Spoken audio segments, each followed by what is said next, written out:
Welcome to Monday Motivations. Thanks for joining with me again. I want to ask you a question. What do you want? What do you want? Now, I don't know where your mind's gone, but if it has gone to you thinking that I'm going to buy you all your presents you want for Christmas, don't bother making that list because it's just not going to happen. What I'm asking today is this. What do you want in your relationship with Father God? What do you want in this relationship that you have with Father God and with Jesus? It's a good question to ask. We ought to be asking ourselves that continually, because as we begin to ask ourselves that and do it regularly, we start to see things where we are in our relationship with God. We start to realize that maybe we're not actually wanting the things in this relationship with God that we ought to be wanting. Or maybe we'd not even have a desire for anything. We're just letting everything just go on each day and see what turns out. It's important to ask yourself, what do you want? The great Apostle Paul wrote these words in Philippians 3:10, and he said this, I want to know Christ. Yes, to know the power of his resurrection and participation in his sufferings, becoming like him in his death. The great Apostle Paul was saying, I want to really know who this God is that I put my faith in. I just don't want to go on and just hope things work out. I just don't want to live my life and not thinking too much about him. I really want to know him. I need to know him, because as I know him more, then my walk with him will change. Then my understanding of what's happening in my life, even in the times when he doesn't seem to be coming through for me, God doesn't seem to be coming through for me. I want to know Christ. I want him to be so much part of my life that my life is actually so much entwined in his. These words are an expression, I think, of Paul's heart, that he's discovered the key to a growing love relationship with his Jesus. I want to know him. This is how I'm going to fall in love with him more. I want to know him. Paul's passion was not to be in a relationship with Jesus that was shallow, and occasionally he would have some connections with him. From the moment he encountered Jesus on the Damascus Road, Paul determined in his heart that this relationship with Jesus was going to be the most important thing in his life. It's going to be all or nothing. Mine's not always like that. I want it to be like that, just like you. Throughout the remainder of Paul's life, Paul experienced many challenges, lots of challenges that you and I will never perhaps experience. He experienced pressures that could have caused his faith in Jesus to grow weak, become haphazard. But he didn't. Matter of fact, towards the end of his life, he said this in 2 Corinthians 4:7. He said, I've fought the good fight. I've finished the race. I've kept the faith. He got to the end of his life and he was able to do that. So what empowered Paul that he could do that he'd get to the end of his life and he was still strong in his relationship with Jesus? I come back to what he said in Philippians 3:10. I want to know Christ. I think it was that desire in his heart of wanting to know Christ, that passion that no matter what was going on in his life, that he wanted to know Jesus, that enabled him to get to a level in his life in later years and say, I've fought the good fight.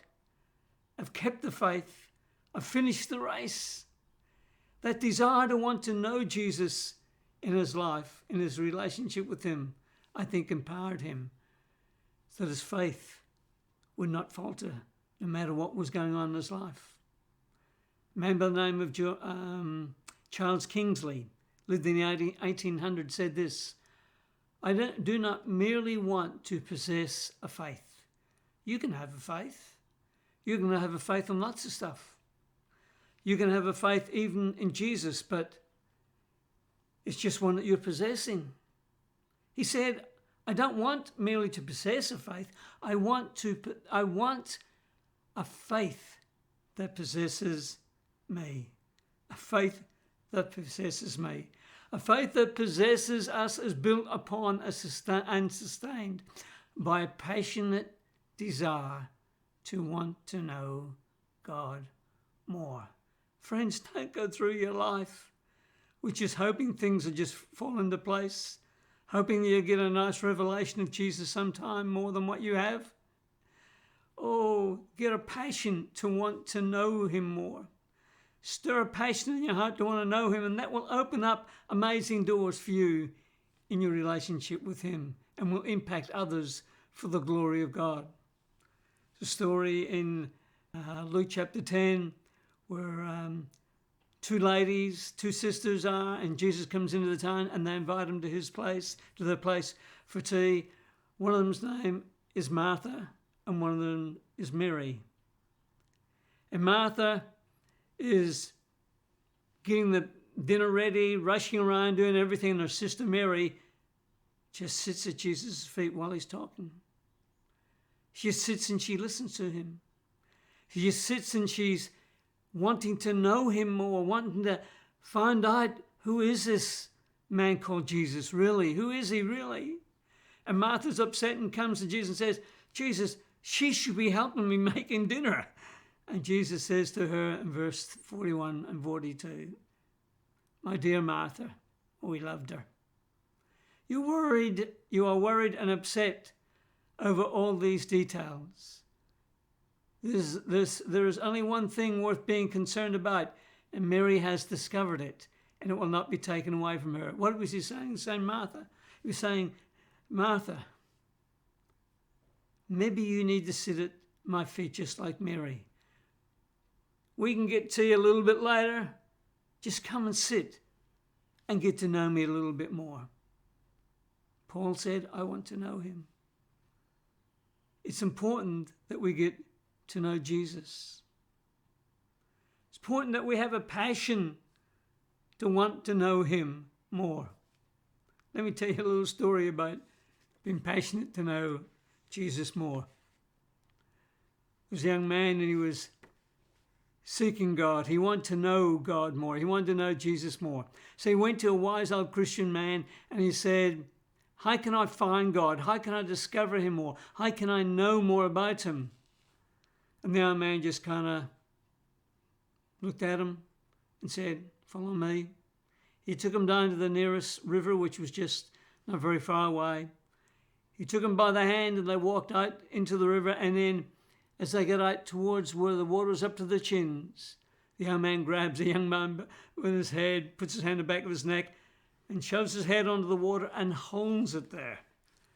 And he holds it there, and then the young man is beginning to splutter and thrashing his arms around because he couldn't breathe. So the old man lifts him up. The young man's gasping for air. He's spluttering.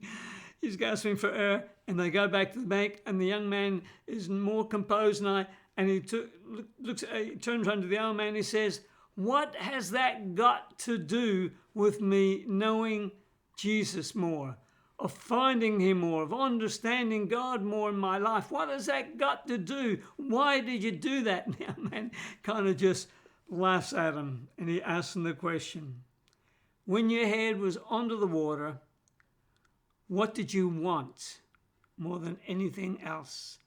And the young man didn't even have to think about it. He said, I wanted air. I wanted air more than anything else. And the old man replied, when you want God as much as you wanted that air, you will find him. Here's my challenge. What do you want in your walk with Jesus? What do you want your walk with Jesus to be like? My challenge is this week to think about that, to consider it, to take time and ask yourself that question, what do I want my walk with Jesus to be like? It may even be a question that is asked that, do I even think about what I want in my relationship with God? And here's my encouragement to you when you do that. Paul's passion was, I want to know Jesus. I want to know Christ.